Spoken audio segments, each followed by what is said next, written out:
তোমাদের এর আগের ভিডিওতেই আমি বলেছিলাম যে পাখিতে আর বাদুড়ে এসে ফলগুলো নষ্ট করছে, জন্য আমার বাবা প্লাস্টিক দিয়ে ফলগুলোকে বেঁধে দিয়েছিল, কিন্তু যে কটা বাঁধতে পারেনি সে কটার দেখো কি অবস্থা করেছে।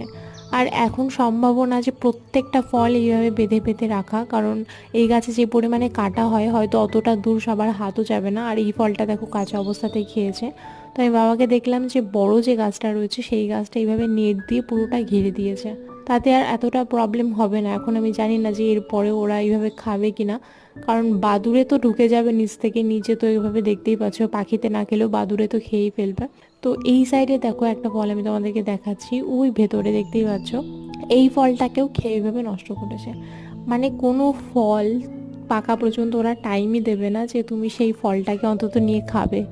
তো যাই হোক, এইভাবে আপাতত রেখেছে। আর এখন তো সিজন চলে যাচ্ছে, বেশি দিন ফলও হবে না। তো চলো আজকের মতো এইটুকুই, দেখা হচ্ছে আবার পরের একটা ভিডিওতে।